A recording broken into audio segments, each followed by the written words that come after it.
what is the energy of false voice, how it makes you feel when you play, how it makes the audience feel, and the same about true voice. What's the energy, how does it make you feel in the audience? So trauma and confusion, compulsive tension, that's it, right? So it expresses all your fearful, anxious, insecure thoughts, maybe even projections of other people, the feeling that you're not good enough, the feeling that you're afraid to make mistake, and etc. So any fear-based negative beliefs that are connected over the time through trauma are sitting in your ego, right? And that gets in the way of expressing the music through you, right? Yeah. So it makes you feel like something is missing when you play. Yeah. Our audience perceive it as very foggy performance. They couldn't understand what music is about. They also feel detached. They feel like I call it a pushing energy. I created like 10 years ago a video about pushing versus pulling energy. So, when you try also so hard, you push people, away. It's the same energetically. So, go to the true voice. What is that energy? The best two words I find is actually quiet and simple energy. Uh-huh. Transparent, quiet, and simple. Those are probably the most accurate words. It makes you feel, first of all, you're not responsible for your playing, so not much pressure.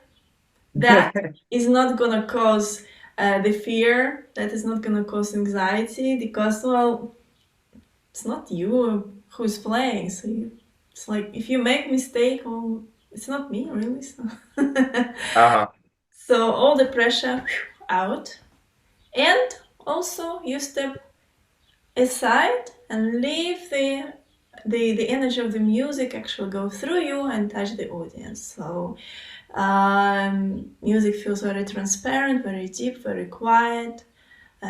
You feel like you're in the right place, and the audience feel that, oh, I actually understand classical music. Oh, I actually love that composer. It transports me to a different world. My improvisation is very fluid, and then I do something that is very beautiful and I want to recall. But when I try to recall, False voice.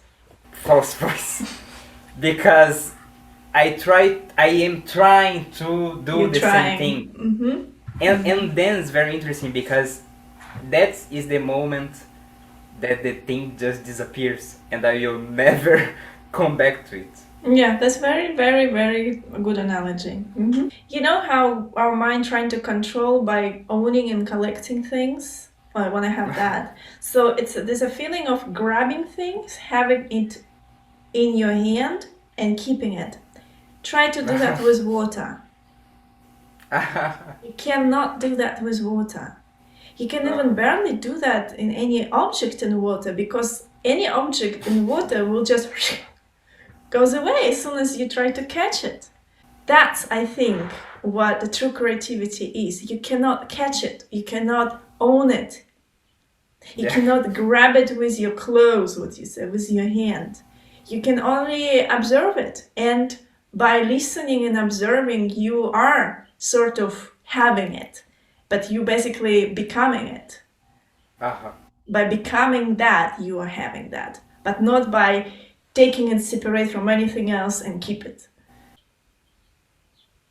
I'm not playing, I'm listening, I'm not trying, and most importantly, I'm in the middle of happening. I'm in the curse of the event. Because I think when we are trying, we are never in the happening. We are always thinking, not here.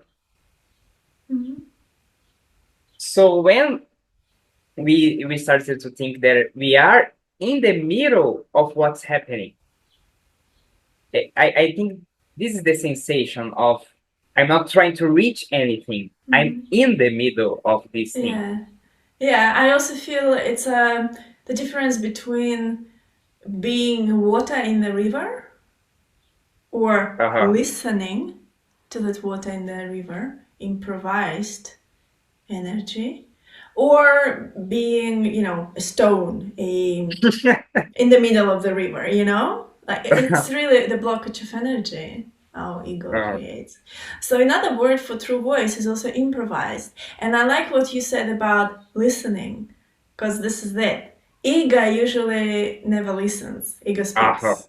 Okay. Yeah, exactly. So to Exactly. improvise is you should listen. Uh-huh. Improvisation, the music doesn't come from you, it comes through you, right?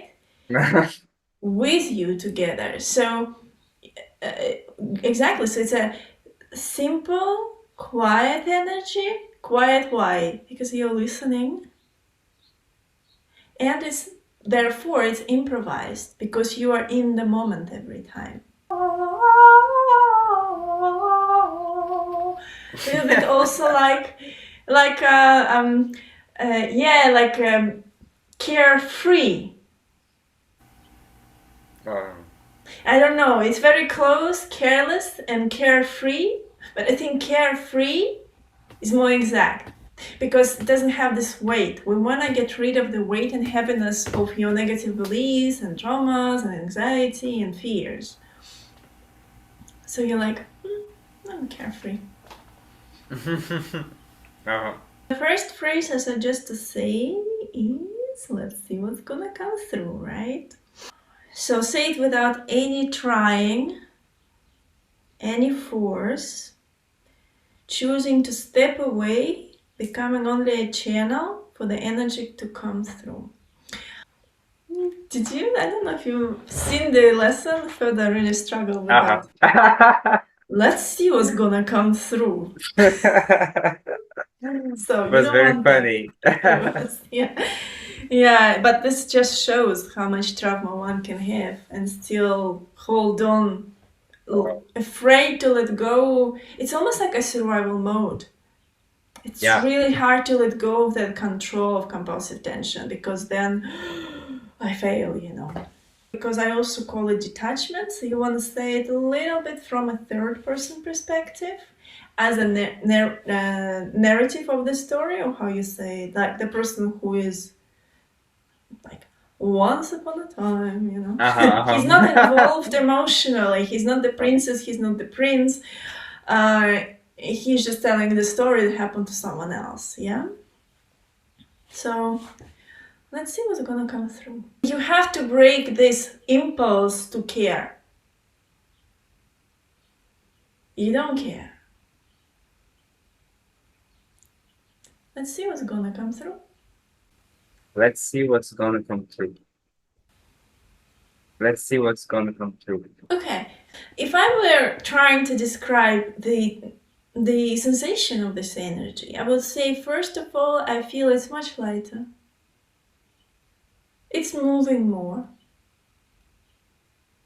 Um, it's like a little bit. Remember in phrasing we were talking about not here, not here, not here, not here, right here. So that fluid, far away moving energy, a little bit similar here.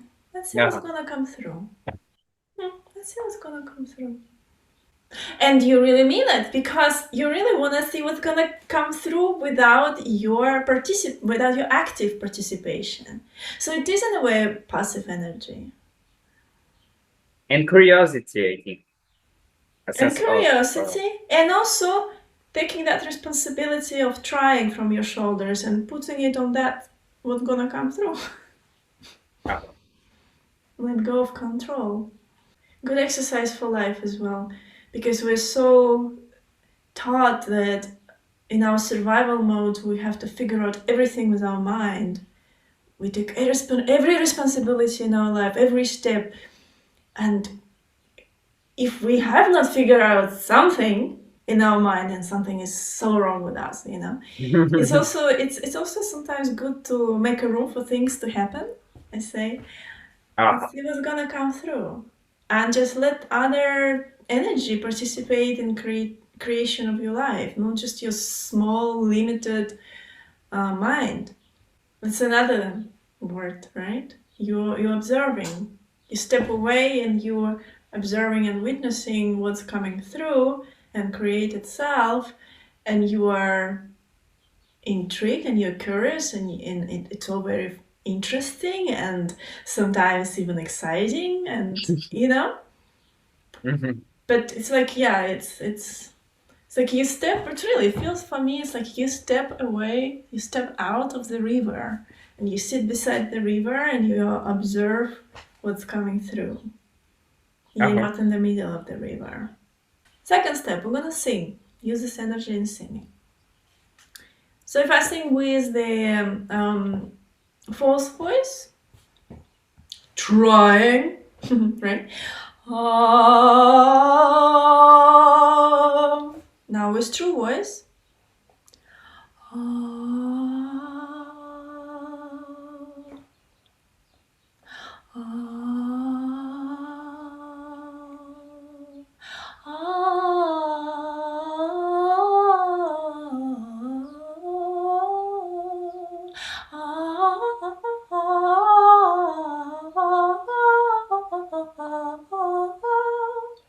Improvised, yeah? Okay, so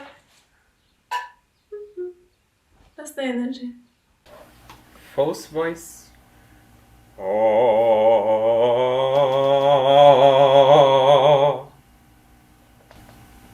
And true voice. Oh.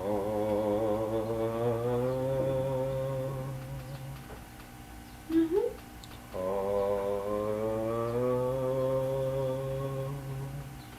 And then just try to improvise, like listen where it goes, where it takes you.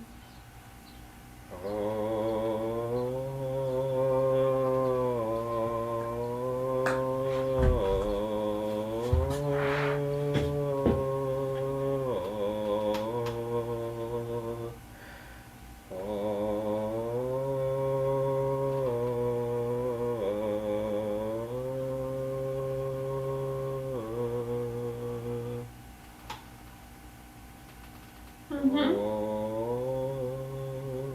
There are 3 exercises. First is basically, again, to find the energy. Second is to try to play to kind of sight read any piece without any proper playing. That's another thing. Remember what you were also talking about, trying to play expressive, trying to be good enough. In other words, trying to do everything correct. Yeah? Uh-huh. And sometimes the only way of correct, we know it's emotional, so that's what we use.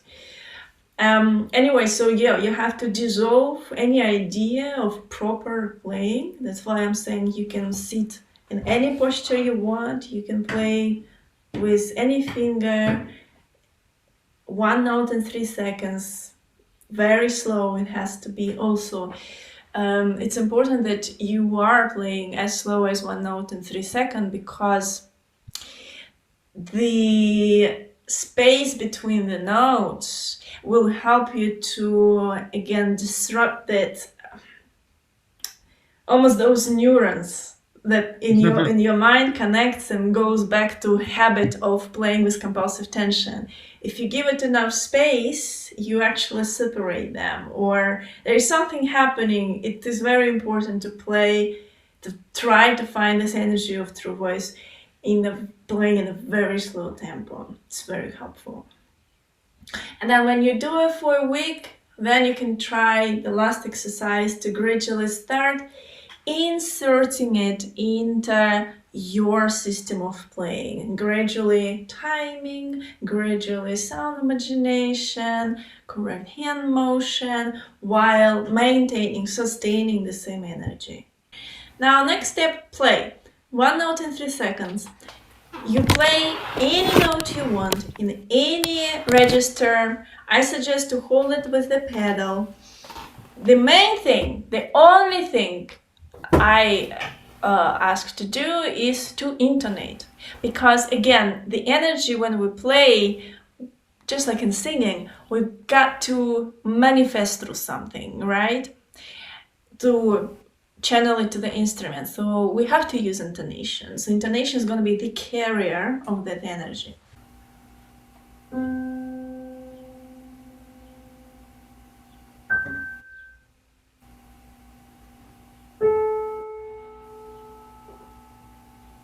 But intonate all that way.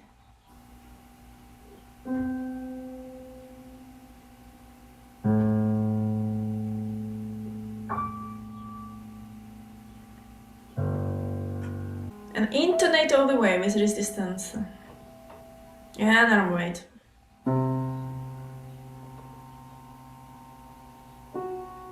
And feel how you express that energy through intonation.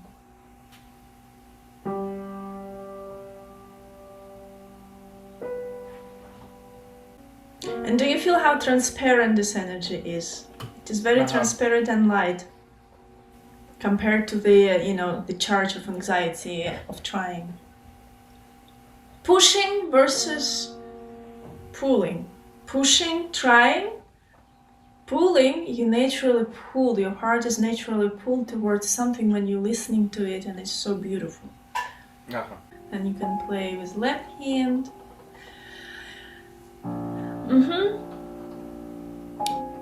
So this is just random notes, and next step would be there is Bach, Poulenc, Grieg, Debussy, Ravel, and Rachmaninoff. I made a sort of a little compilation. Is it the word?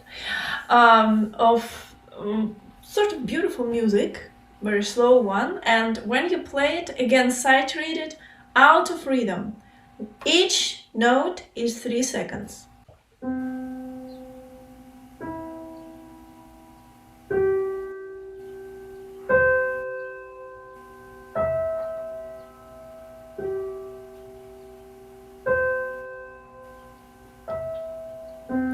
But I think I also tried to put the pieces that we don't know. And if you find a piece that you actually also played before, also don't play it, because we want to create something new, so any old sensation can trigger false voice again. So try something you don't know, but you just play it and sight read it. What matters is that you simply give yourself enough time between the notes to experience through voice, through your intonation, to experience an energy of detachment through your inner singing. That's your objective. How you're gonna do it, it doesn't really matter. If you play sometimes 2 notes in 2 seconds, that's okay. But don't rush, because if you're gonna come back again, you see, we want to, what's a good word for it? Deassemble your mind, who wants to keep everything like this. So the more you do like that, the harder it is for the mind to come back to this trauma state. So you're actually using tempo, you're using timing to help yourself to disconnect yourself from that old habit of feeling. If you start playing, I don't know, if you start playing this, even in this tempo, you know the music, and you sort of starting, the old habit of playing musical kicks in. You go on, right? But if you play like this,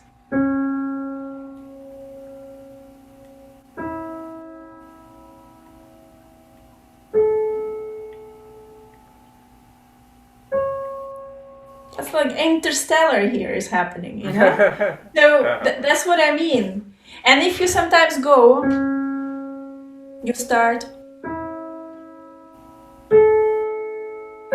and you feel, uh-oh, I'm trapped, how do I exit?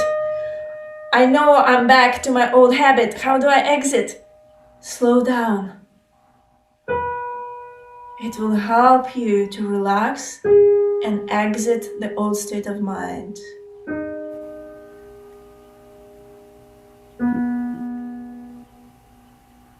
That happens again without you notice. Slow down. Okay. You understand the concept? So time will help you to exit the old habit of feeling, of pushing when you play, of trying.